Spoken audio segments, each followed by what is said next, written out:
Hi, everyone.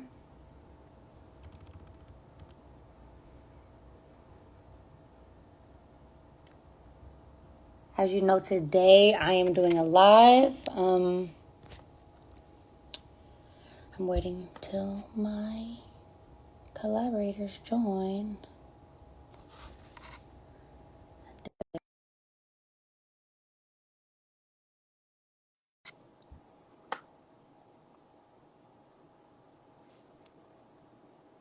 Oh, did it work? Hello. Hi. Hi. Yeah, thank you for being Thank you down to for be having me. here. Hmm. I mean, if you're joining from their side, my name is Kehlani. I'm a singer-songwriter. Um, Not unfamiliar or new to what's going on, but um, the angriest I've ever been for sure.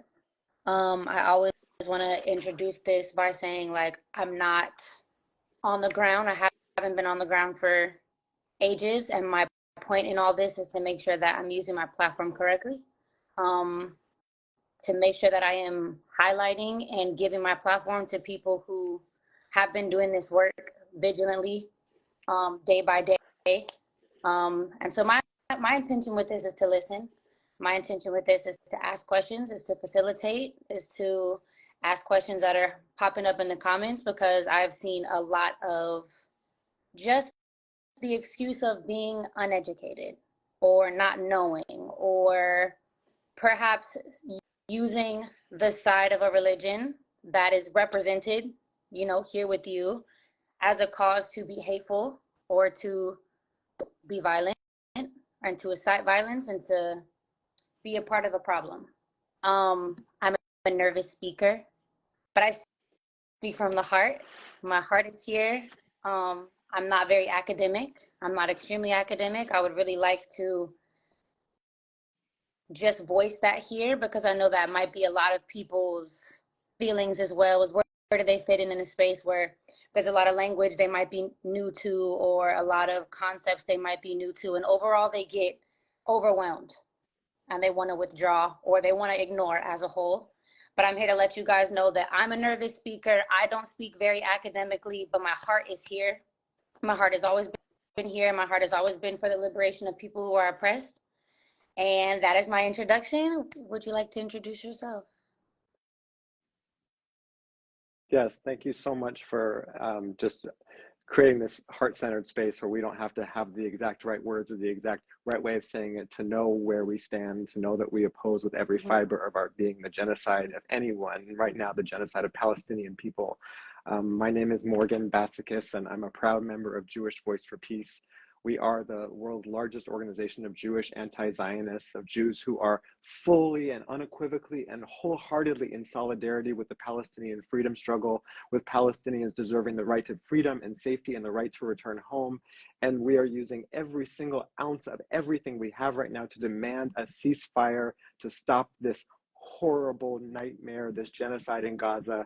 And I'm just really grateful for your being so vocal, and for really lifting up this critical, essential demand for a ceasefire. And thank Of you just so course. much for having me. Okay, Yeah. so like I said, guys, on this live, I'm going to be asking questions. You guys know where I stand. You guys know where they stand. We're on the same side here. This is a safe space for the both of us to speak, and hopefully that you learn something and take away from this. Okay, so my first question is, you are a member of Jewish Voice for Peace. Tell me more about this organization. Yes. Well, we are an organization of Jews and friends who believe that everybody deserves freedom, like everybody, with no exceptions, including Palestinians. And we call ourselves anti-Zionist, which means we do not believe that Israeli apartheid and colonialism and occupation, the oppression of Palestinians, in any way brings us closer to Jewish safety. In fact, it just does quite the opposite. We believe as Jewish people that our safety and our liberation is bound up with everyone else's safety and liberation, and that our safety is bound up with Palestinians' freedom and safety. And so we are a national organization, the biggest in the world, of Jews who say no to Israeli apartheid, no to Israeli colonialism. Don't use our bodies, don't use our names to justify this nightmare. So why is this moment specifically right now so urgent? Yeah, I mean, I think the situation in Right. the situation in Gaza has never been more dire. I think all of us are sitting by watching in absolute terror and horror. I know I am, as I watched the Israeli occupation forces bomb a hospital in Gaza today.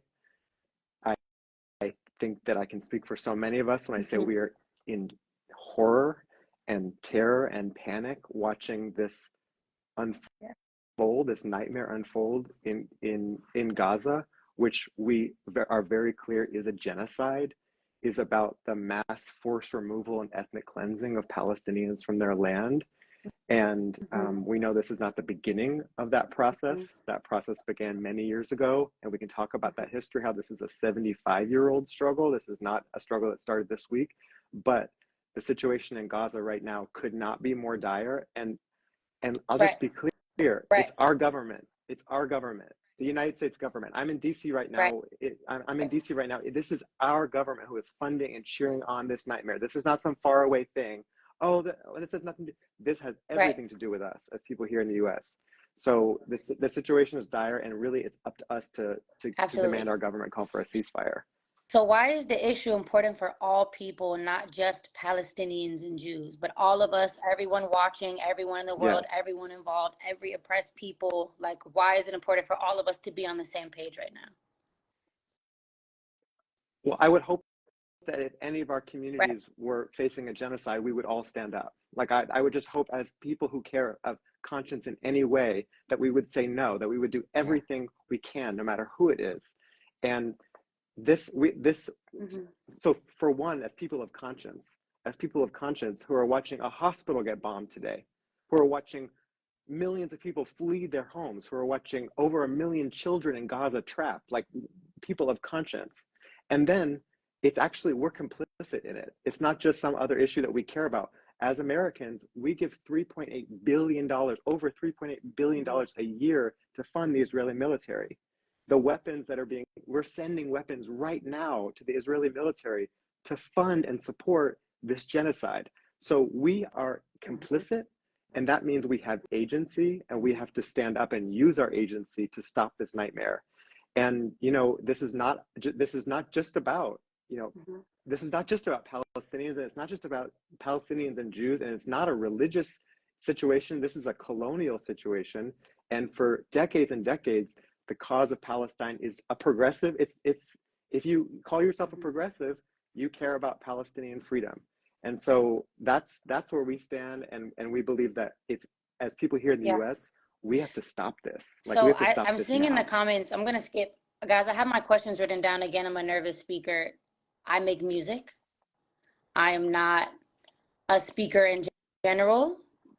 This is just my duty. And again, what I've been trying to reiterate on my social media for the most part is we all have a responsibility right now.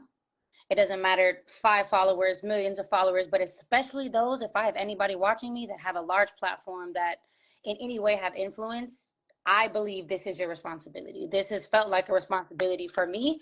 I hope this feels like a responsibility for everyone, large platform or not, but especially I've been really, really, really, really trying to speak to my peers.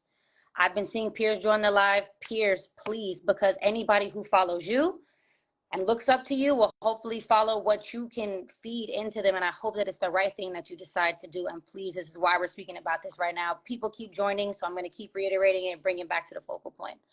So who are some movement leaders, past or present, that you look to in times like these? I mean, for me, as a Jewish anti-Zionist, I think about the long tradition of Jews who said no, we oppose the Israeli colonization of Palestine, when we oppose all forms of white supremacy and racism and oppression. That's what we do. And, I think particularly about my elder who passed on last year, Shotzi Weisberger, who we call the People's Booby. And she was in the streets all the way through her 92nd birthday saying no, and saying, as a proud anti-Zionist, lesbian Jewish feminist, she stands with Palestinian rights, and that she would never want her identity or her grief or her, Mm-hmm. the idea of her safety to be used and weaponized against another community, that goes against everything that is a Yeah. horrible, that's horrible. And so she taught us really, I mean, she was in the streets during the George Floyd uprising, and she was in the streets all the way through the end. And she said really clearly with every fiber of her being, not in our name, not in our name. So I think of her in this time. And I also think of, you know, the long Mm-hmm. tradition of Black liberation Absolutely. activists and solidarity Mm-hmm. with Palestine. You know, I think about Angela Davis, and I think about Mm-hmm. how all our struggles are connected, and how what we're fighting for is collective liberation. Yeah. There's no Absolutely. exception. We can't make an exception for Palestinians. So what are your trusted sources for getting information? Because this goes into such a larger conversation about propaganda and about pages ran by, you know, Israeli companies or Israeli platforms or Zionist platforms. And I know people are really honestly, it's strange. I'm really trying to like lead this conversation like in a not angry way, but it's interesting seeing people rally these two sides together and there's lies. So when looking on who to trust, I'm going to answer this question that's on here first. There are people that are on the ground. There are people that are on the ground that are going live every day from Palestine, from Gaza, from the streets of Gaza. There are reporters who have not let a single thing go unnoticed. There are people that they are suggesting, they are putting lists up. They are telling us who to follow. They are telling us who to watch. As far as who I watch to stay informed and stay in that way, is those people on the ground and the list that they're circulating. There's eyes on Palestine. There's Craving Palestine.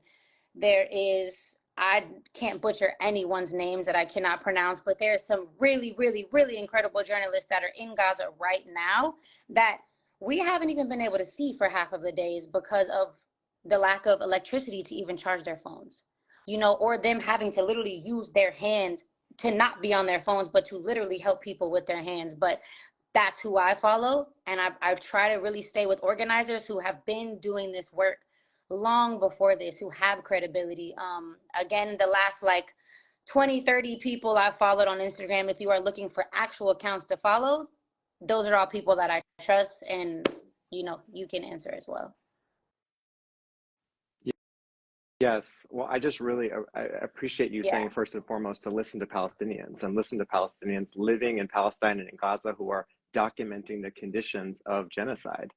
And I think in the media over here, in the Western media, there is so much profound Islamophobia and Yeah. anti-Palestinianism and racism that is dehumanizing Palestinians, and that really is creating, as Mohammed Al-Kurd, who's a great person to follow, has talked about, the conditions for this genocide by really dehumanizing Palestinians and only, you know, really not listening to Palestinians. So first and foremost, just echoing your commitment to listening to Palestinians. And for me, the Institute for Middle East Understanding, IMEU, is a great place to get a lot of clear, up-to-date information that's really good and easily to share and easily shareable. So I really turn to them pretty frequently. Okay, so my next question, which I keep getting asked, and it comes from a space of people being like, I don't know what I'm contributing. I don't feel like I can contribute. What can I do to help?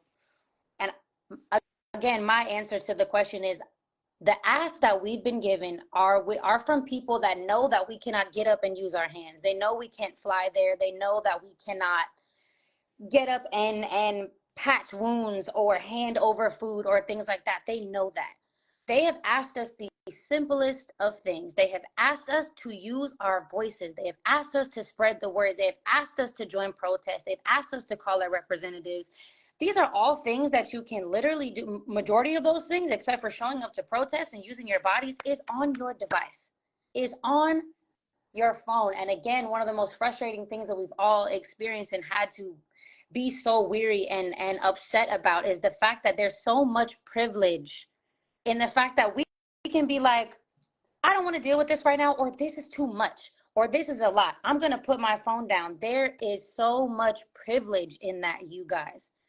People have to see what's going on without being able to turn away, because it's a privilege, again, to turn away. People have to see what's going on, you have to see this in your face, and you have to participate in some kind of way. And it's not an imbalance of there's enough people speaking, there's more than enough people, I don't have to join my voice. It takes everyone. It takes every single one of us, every single one of us. So, before I talk in a circle and repeat myself, I at least know that I can answer that part of what can we do. If you feel like there's, more ways, please let us know all the ways in which all of us can get involved. Well, just echoing every single word you just said, really deeply echoing every single word you just said. And so much of what we've been talking about is like, action is the only antidote to despair. Like, that's the only antidote. Like, amazing, beloved Jewish leftist writer Grace Paley wrote that action is the only recognizable feature of hope. The only recognizable feature of hope is action. That it's about action. Like, action is where we find each other. Action is where we transform our grief and our fear and our terror and our rage into a struggle for life and for justice. And so right now, I'm in DC, and we have called for a national mobilization of thousands and thousands of Jews and anybody to come to DC tomorrow at noon in front of the Capitol to demand an immediate ceasefire. Our representatives, Cori Bush and Rashida Tlaib, have put forward a resolution demanding a ceasefire, and it is our job, as the rest of Congress is trying to authorize more weapons to send Israel, to create more mass death, to put our bodies here and say no. And as Jews, we know that this is being carried out in our name. This is being carried out in the name of Jewish safety, and we say no. We are not united behind Israeli apartheid and colonialism. No, we are united behind justice. We are united behind everyone's dignity. We are united behind everyone's safety. And so one really important thing is for anybody who can to drop what you're doing and come to DC tomorrow. And I know that not everybody can do that, and that's totally okay. And if you can do that, and if you've been considering it, I really ask you to come. We really need everybody possible to be here and show Congress our numbers and our power and our commitment. And then, like you said, the rest of us need to keep calling our representatives as much as possible every single day, all day long. Okay, good. Okay. No, you're good. Shoot. I'm back. I'm sorry about that. We need to be as loud as possible as we can, demanding a ceasefire. And that's our work. That's our work. That's our singular work right now. We don't need to all agree about everything. We don't need to all feel the same thing. We need to all be as loud as possible to demand a ceasefire, to demand an end to the siege on Gaza. So that leads me into, can you explain what a ceasefire is? I know that might sound really simple, but there might be really young people watching me who don't even understand what a ceasefire is, how we play into that, how the government controls that order. Like, what is a ceasefire? Okay, okay, I think first of all, it's there are people who are better equipped to answer this question than me, so I'm gonna be with you. I'm just gonna be transparent and being like, I think there's probably like a very specific definition that I don't want to get wrong. So I'm gonna invite people to turn to. Okay, because I'm gonna use the safe space and say the U.S. Campaign for Palestinian Rights and Jewish Voice for Peace and Adala Justice Project are the organizations I would turn to who are putting forward this legislation to call for a ceasefire. First and foremost, it's stop sending more weapons to Israel. First and foremost, we know from the past bombings of Gaza that they only stop when there's enough international outcry. We have to create as much international outcry as possible to say the United States says stop. Perfect. Okay, so this goes back to you speaking about how it's important that people know that this isn't a religious thing. What is the definition of Zionism? Yes, I really appreciate you asking that, because I think for a lot of us, we get the idea of Zionism and Judaism get conflated, and they're not the same thing. They're not the same thing. Judaism is a thousands of year old diverse global tradition and culture that is, that is thousands of years old. Zionism was only introduced, the idea of Jewish nationalism was only introduced in the late 1800s. And Zionism is the ideology that says there needs to be a Jewish state. And Zionism has been used as the justification and the pretext to dispossess Palestinians from their land, to colonize Palestine, to create an apartheid regime. So Zionism is a political ideology. Judaism is a religion and a culture and a long, long tradition. And since the beginning, what's really important for me is that since the beginning of Zionism, there were always Jews who said no. There were always Jews who said no. Of course, Palestinians from the very beginning said no, Right. because they knew that this would lead to their dispossession. But there were also always Jews. There were also always Jews. And it's really important for me as a Jewish person, as an anti-Zionist, to ground in my movement ancestors and ground in my political ancestors who have always said nationalism, Jewish nationalism, that comes at the expense of another community's safety, will never keep us safe. We don't want to have anything to do with that. I think that non-distinction alone is what's causing such a divide.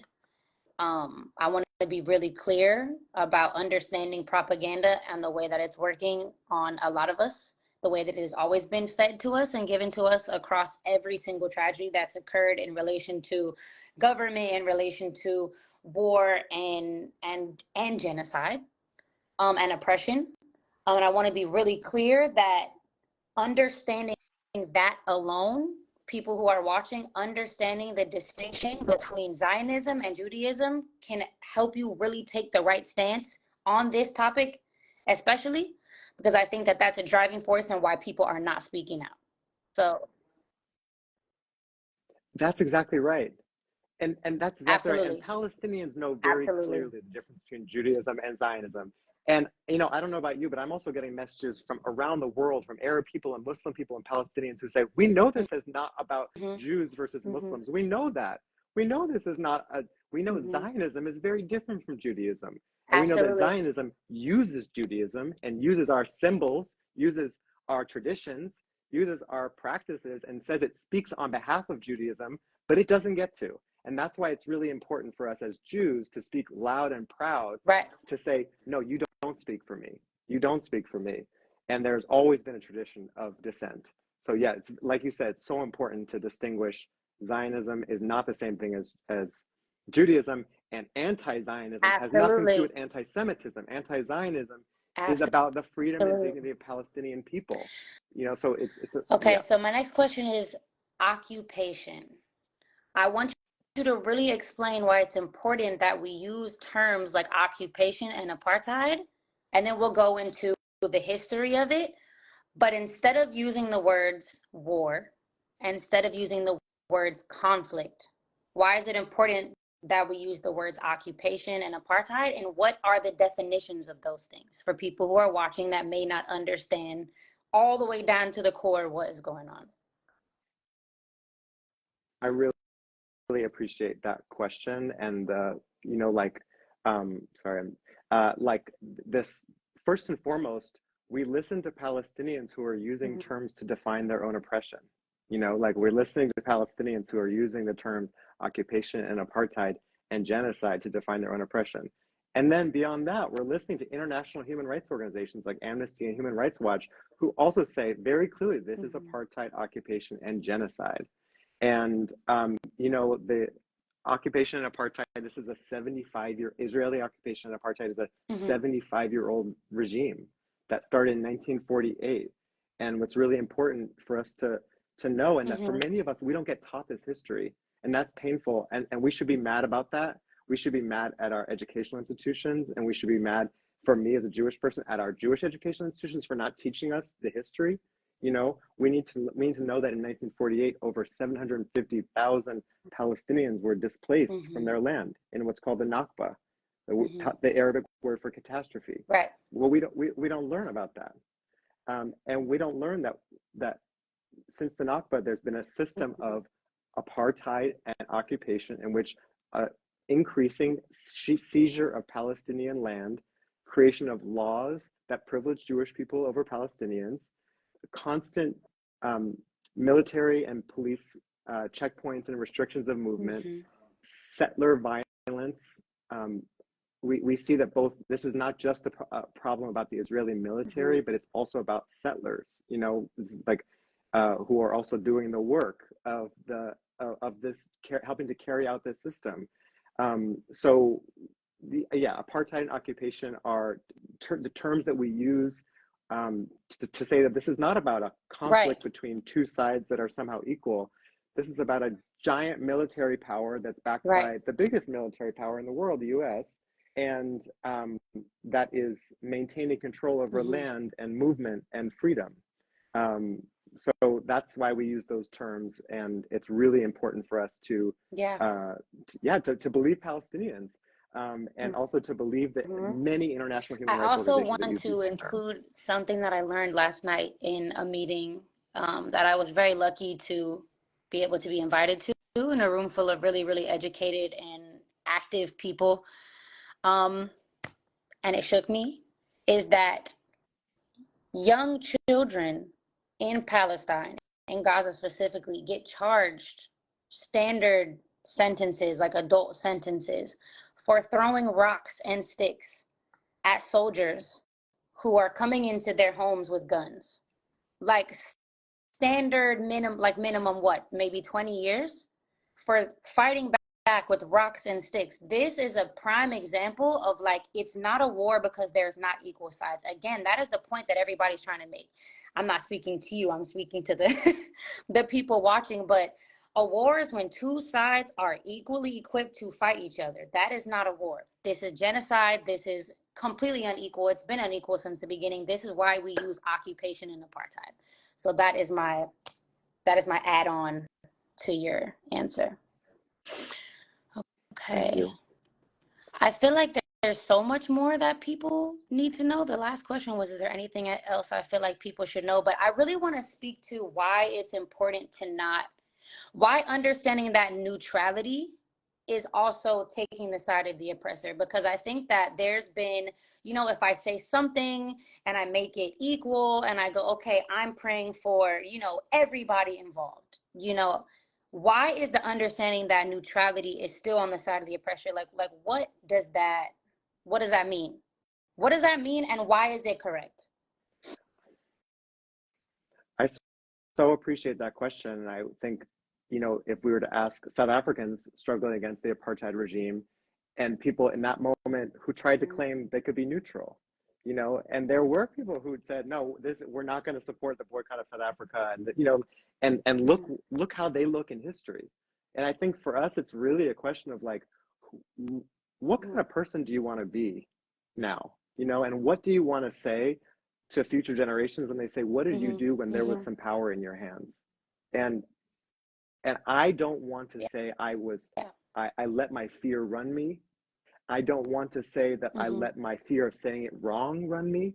I want to say I did everything I could, everything in my power, and we as a community and we as a generation did everything we could in our power to stop an unfolding genocide.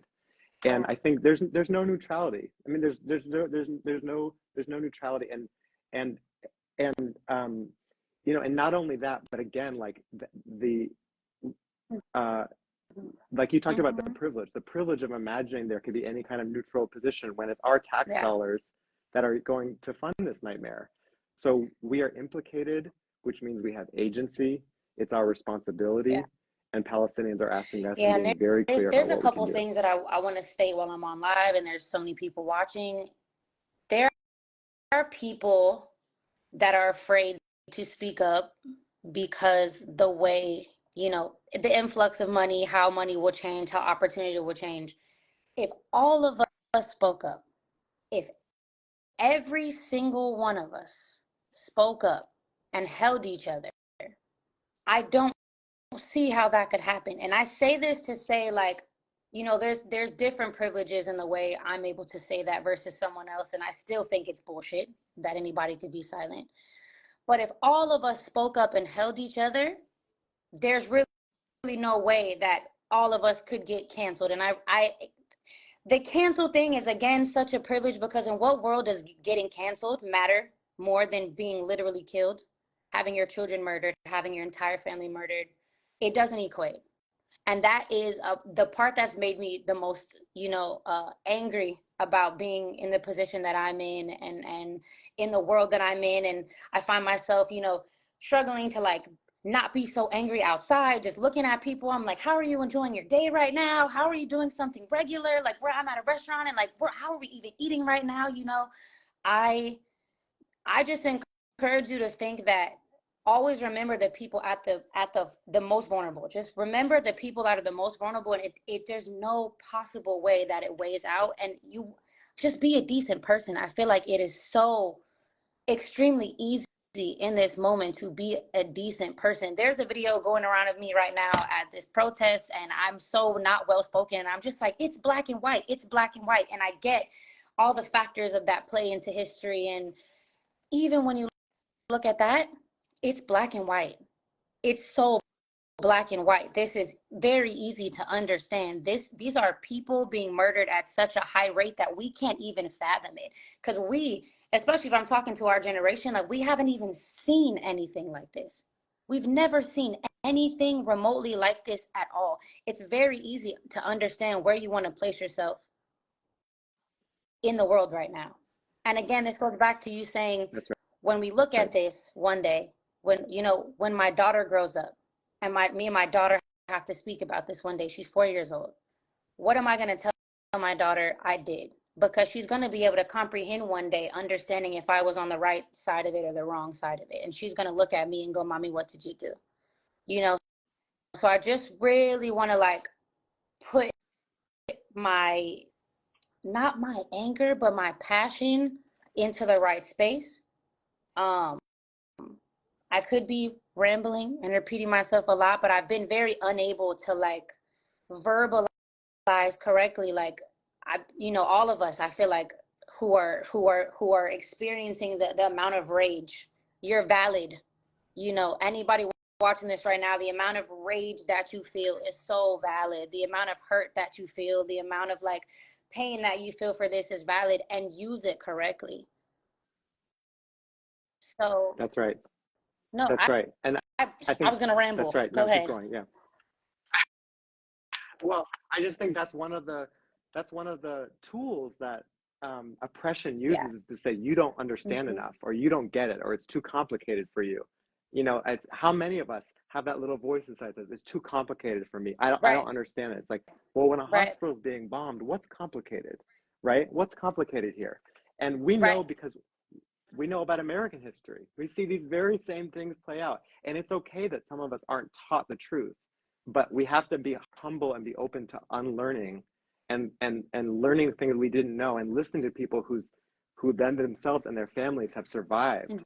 And I think it's so important, like you said, to listen to Palestinians who've been struggling against these systems for 75 years. And for me, like, we could be just at my phone. That's so, we could be overcome by fear and terror and isolation, but in action, we taste the world to come. We taste what we want. We get to taste, beloved community. We get to taste, like, Right. oh, we're not alone in this.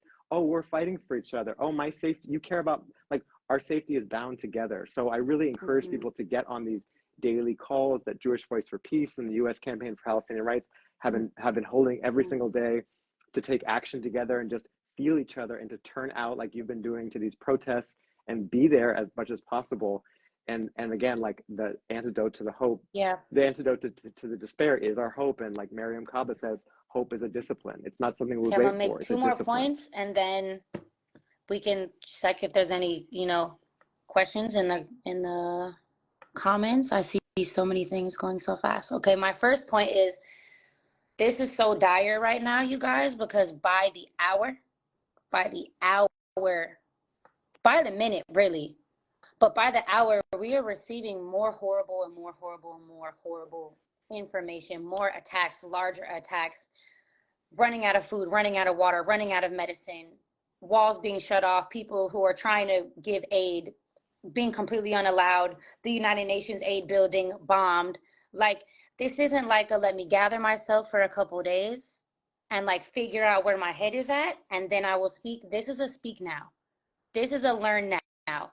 This is a sign up for all the petitions now, find a protest now, speak now, you guys. I cannot stress how there isn't any time to say, I'm going to learn this at another time or take my time to learn it. I wanted to make that very clear too. Another thought that has allowed me to really I didn't have to be convinced deeply of anything, but has allowed me to, when stating it to other people, they've been able to sit with it. Imagine when you lose one family member. When you lose one family member, how that can change the trajectory of your entire life. That trauma can change it. Like, you're able to think back when you're in your 30s to be like, yo, when my dad passed when I was in my teenage years or my early childhood, that changed the trajectory of my entire life. These are people losing everyone they know, their entire family in one moment, their entire family, all of the friends they've ever had, their children, every single last one of them. Imagine not only what they're going to have to fight through now, but the trauma that they're going to have to live through if they live on the trajectory and the path that we're on now. If we do not speak up, and I'm only speaking this gravely and this intentionally because it is this serious. It is this serious that we make any type of implication that we care and any type of like motion towards it as possible, because there may not be anything left. There, and I hate to speak any type of like unhopeless in that way, because I have so much hope. I have so much hope that if we can put all of our energy together in the right way, but we have to hear it this bluntly and this blatantly and be able to put ourselves in this position and in those shoes so that we can push forward in the right way. You guys, you have to think and be able to put yourself in these people's shoes. And it's actually so unfathomable. It's so unfathomable. But you have to be able to put yourself in that place, because that's the only thing that will allow you to stop being neutral, to stop being on the wrong side, to stop watching as genocide is literally occurring in front of our literal eyes, our children's eyes. I don't want to cry, so I'm not gonna, keep being that aggressive with my speech because I'm getting a little emotional, but we can't let it happen. We won't let it happen. As far as I'm concerned, everyone around me is on the page of not letting it happen. And I thank everyone on this live who has joined us in solidarity with that in their hearts. I want to let you close out with anything that you have to say, because I think I've like word vomited. But if you know me, you know that's just who I am. That's just how I get down.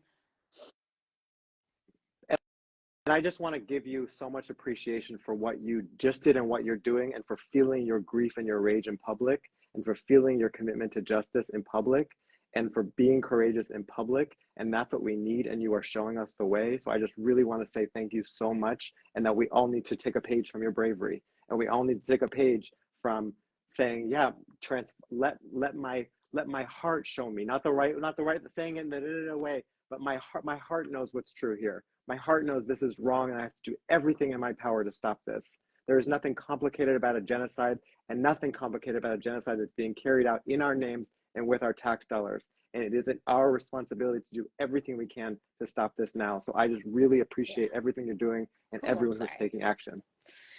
I'm a mom. I'm a mom. So bless you. Bless you. Really bless you. If there's any questions that we are able to answer in the comments, they're going by really quickly. We can answer a couple. We've only been on here for like 40 minutes, so I say we get I don't know how long these last before they kick us off, but we're here to answer any questions. Again, I'm here listening. I want to reiterate for people that haven't been here, from a young age. Am I back? The best thing that I learned from a young age of growing up in Oakland and growing up understanding liberalism and being behind movements is that the best thing I could ever do was to listen and pay attention to people who have been doing it for time before me. So that's what I'm circling back to. Yes. How can we join your efforts from out of state? Out of state here? Yeah. Oh, like out of DC? Yeah. Do you want to answer? Yeah. Yes. You can call your elected officials, and there's super easy people have made it super easy to call in like a minute, and it patches you right through and gives you a script. I know that Jewish Voice for Peace has a caller that you can just plug in your information. It connects you right to your representatives, and also the U.S. Campaign for Palestinian Rights has one. But it's really important wherever you are to get on the phone all day long, basically, because we know that there's the drumbeat of war is happening. The drumbeat of Islamophobia is happening. So our electeds are hearing from sides that are demanding, that are calling for war and calling for genocide. So they need to hear from us and hear from people of all kinds that say no. And if we're Jewish, we need to be loud and clear and proud and saying, as Jewish people, we say no. So if you're not in DC, you can call your electeds, and there's, again, JVP or the US campaign has callers to make it super easy. And you can turn out to Palestinian-led demonstrations that are happening across the country to both mourn the dead and fight like hell for the living. And that's our call. That's our call as Jews and Palestinians and everybody, is to mourn the dead by fighting like hell for the living and preventing more suffering from happening. So look up in your area and see where there's a demonstration or a mobilization happening, and go to it. Call your elected officials. If it's any way you can get to DC tomorrow, I do again ask you to come if you can tomorrow at noon. Perfect. Those are some thoughts. Guys, it's tomorrow. Tomorrow where again? This tomorrow, yeah. Okay. Tomorrow outside the Capitol at noon, and there's been actions all week of thousands of Jews descending on DC saying not in our name, and and it's just getting going. There's been more national mobilizations that have been called. Palestinians have called for a general strike. So these are all coming out as we very fast. So follow what. Okay, so this is a good question. I see people saying that because of, in other instances in the world, when there's been donation links, and there's always like this fear of like scam, or like, how will my donations actually make it? How do we discern between where to donate, where not to donate? I am going to repost on my story a link that was sent to me, and they have this beautiful breakdown slide on their Instagram, in which they explain like how they get things over there, how they get supplies over there, where the money goes, how exactly the money goes. I have to find it again, forgive me, but I do have access to it, so I'm going to find it and post it. But if you have an answer as well. I know that Medical Aid for Palestinians is an organization that really so many organizations are trying to direct people to support financially, which is providing urgent medical care. As we know, Gaza is under siege, which means they're not there. There's no humanitarian supplies. There's no humanitarian relief coming in. We know that doctors in Gaza have said, we're not going to leave our patients. So I know Medical Aid for Palestinians is one among many organizations, but I look forward to seeing the breakdown that you have. Oh no. Get out of my live. See some wrong flags. We're gonna take a couple more questions. I see some good suggestions of some aids, some good sources in here. Maybe I also don't understand how that works with the siege. How is medical care getting in there if it's blocked? I wish I had an answer to this. And we need to turn to organizations like the Middle East Children's Alliance and IMEU, the Institute for Middle East Understanding, who are tracking those exact things. And we need to call our representatives and say, lift the siege on Gaza so that humanitarian supplies can get into Gaza. So, again, the biggest barrier to people getting help is the siege. And so we have to demand a ceasefire now. This question, why is it important that not only Muslims speak? I will say this, as I'm not Muslim or Jewish. The Islamophobia that already exists in the world, that has existed for far longer than ever needed to ever exist at all, already puts Muslims in a category of being attacked, because that's what Islamophobia is, right? It's hatred for Muslims. It's already living in that terror of, why should we listen to you? We already hate you. That's why we have to speak. We have to speak because we're already in a position to be believed more, to be listened to more, to be protected more when we do speak, to be cared for more, right? This is the same issue, and why when things come up in any other liberation movement, other people have to speak up. It's like, it's the simplest math of the people at the most vulnerable are at the most vulnerable. So they're already in a position to not be listened to. So we all have to join forces and speak for them. I don't feel like there's like another addition to that answer, but I think that's why it's important that we speak. So, okay, Very much so. And that Islamophobia right, is coming from the highest offices of our government. And that's not the beginning. exactly. We saw this after 9/11. We see ongoingly the use of Islamophobia, anti-Arab racism, anti-Palestinianism coming through the media, coming through our government. And we need to be loud and clear and unapologetic in saying no Islamophobia, stop criminalizing and dehumanizing Muslims and Palestinians and Arabs. And like, that's our This responsibility. And question we hope people would says, stand up. although a Yeah. ceasefire is absolutely necessary, what can we do beyond that in order to begin the decolonization of Palestine and the restoration of land to the people who have been displaced for generations? I mean, I think Palestinians have been talking and writing about that very question for 75 years. So I think we can turn towards them. And I know that one important strategy that Palestinian civil society put forward was the boycott, divestment movement. The boycott, divestment, and sanctions movement was an additional thing that we can be doing, who are those of us who are in the international community who are not in Palestine, to boycott companies that are profiting from Israeli apartheid and colonialism, and to divest our institutions and to stop funding military funding. So I think in addition to this immediate call for ceasefire, there's also the ongoing call for BDS. And then I think it's also we just keep listening to Palestinian organizations who are thinking of really creative solutions to return home. Which is quite a lot of companies. If you guys can check out that list and do your research, but quite a lot of companies, quite a lot of the large ones that trickle into the smaller ones, quite a lot of networks, quite a lot of labels, quite a lot of designers, design houses. So if you can do your research on that, that is definitely a larger step. Can you talk a bit about how to spot propaganda designed to prevent us from being on the right side of this? And there's so many levels from language to imagery to timing. Like this is one that I feel like is really, really important.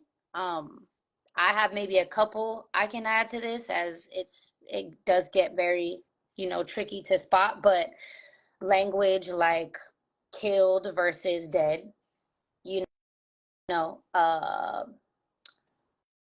not referring to people as humans. Yeah, this part makes me too angry to pinpoint more, but those I pay attention to very specifically. Language, like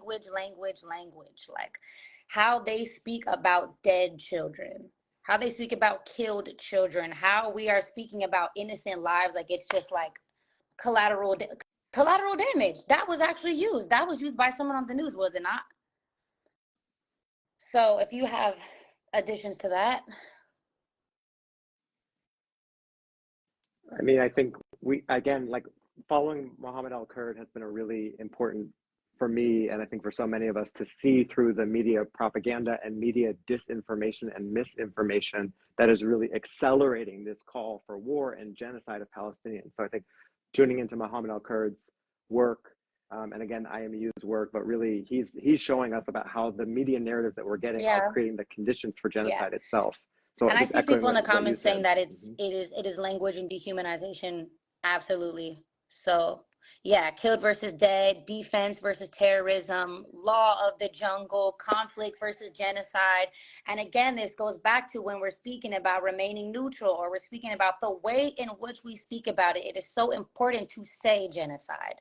It is so important to say murder. It is so important to say the things that we're saying in the most extreme ways, because it's the only way to flip the table. It's the only way to flip the conversation. So I think, don't see any more. Is there more questions? Yeah, bodies versus lives. I'm just gonna say this was never gonna be a neutral conversation, so it's just, I don't know what comments were here for that, but this was clearly for the right side of things. Blah blah blah. I'm looking for questions, but I don't think there are many. Oh, I see this, and this is important for me to add. How can I organize a protest in my city? Okay.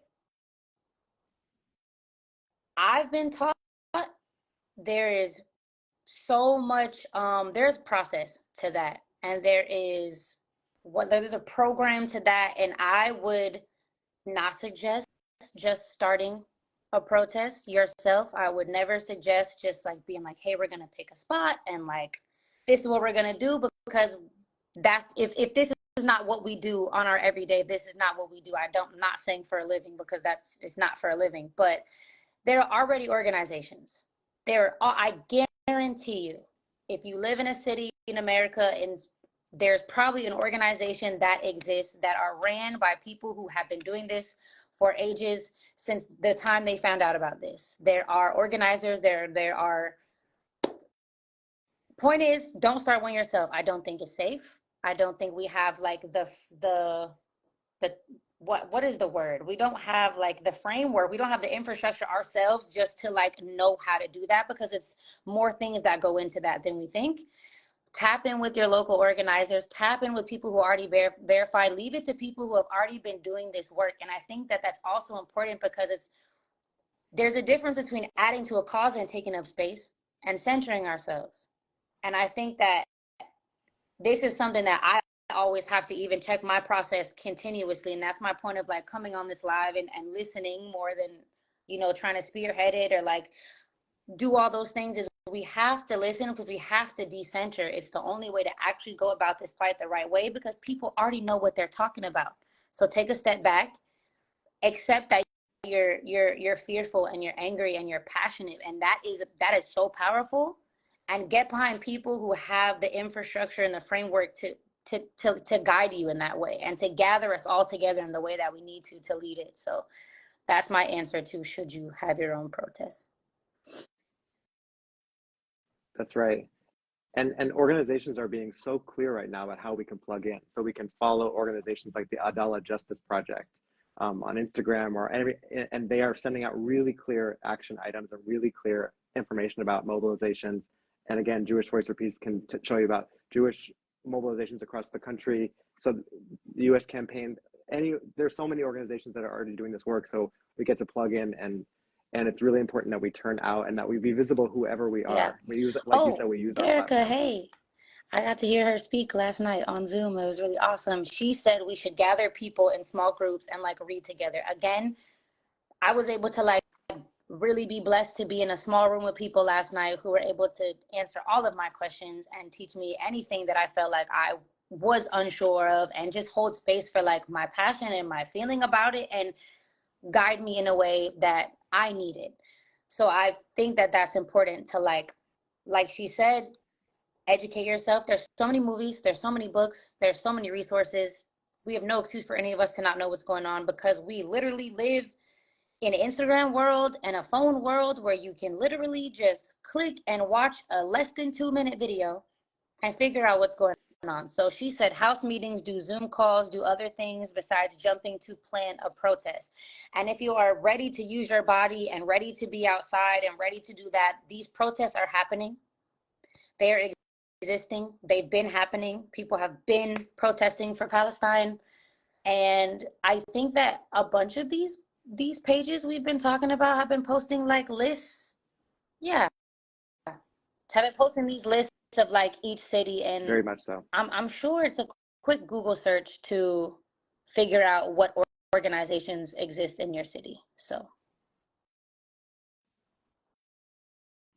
yeah, I think I'm trying to scroll up. Like they keep skipping on me. What do I suggest? Being attacked? If we're being attacked online, I will just say that is still a privilege compared to how people are being murdered in real life. And there's really no other way that I can say it. Like us being shadow banned, or in the comments with Israeli flags, or you couldn't even come to Palestine because you're queer. Like, block it out. I want to say it will never in a million years, and I can't believe that like it even has to be said at times, but like it will never in a million years be compared to what's actually happening that we're actually watching. That's right. That's right. And what Palestinians around the world, around the Palestinian diaspora, Right. face when they literally just speak about their identities and their histories and the literal facts of their family are constantly being subjected to horrible harassment. And so I think for all of us who are non-Palestinian, Right. it's time for us to be Right. brave, and it's time for us to be the braver version of ourselves. And it's time Right. to do what we need to do and do what we can do to use the agency that's in our hands. Yeah. And that's contagious. Like what you're doing, it's contagious in a good way, you know? So like, let's be contagious in a good way, and let's Yeah. be the versions of ourselves that we're trying This to be. says, how do we convince other celebrities and influencers to speak up? I wish that I had an answer for you. I am really into shame. I'm really into the shame movement of being like, how do you sleep at night and what's wrong with you? I think shame is a very powerful tool, and I think that's where we're at with it, is to tell people what the fuck is wrong with you sincerely. And that's just how I speak.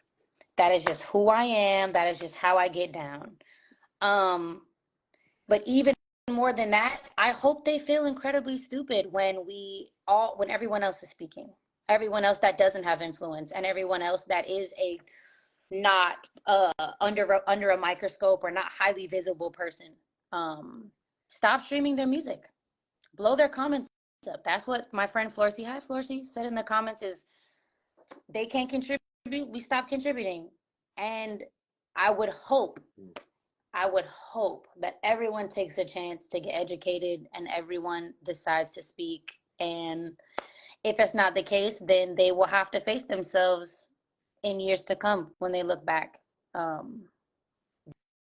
There are plenty of better people we can look to follow in these movements anyways, but I don't know what to think about that. My hope is like, absolutely right. I live in Hollywood.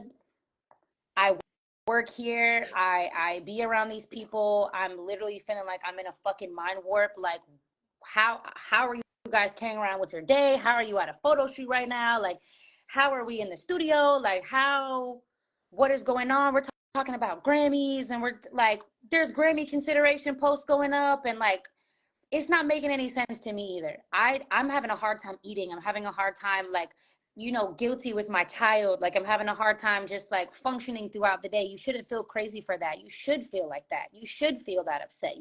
There's no way that we should be watching what's going on and not feeling completely upside down. Again, I'm gonna do the thing where I talk too much and I forget that I'm on live and not a FaceTime.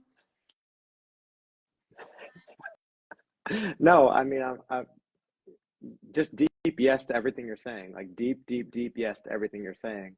Yeah. And like, we have to stop business as usual. We cannot allow like business as usual is what's allowing this situation to go on in our names with our tax dollars. So our job, wherever we are, with whatever platform and relationships we have, is to disrupt business as usual and to say, no, we will not be used as part of this war machine.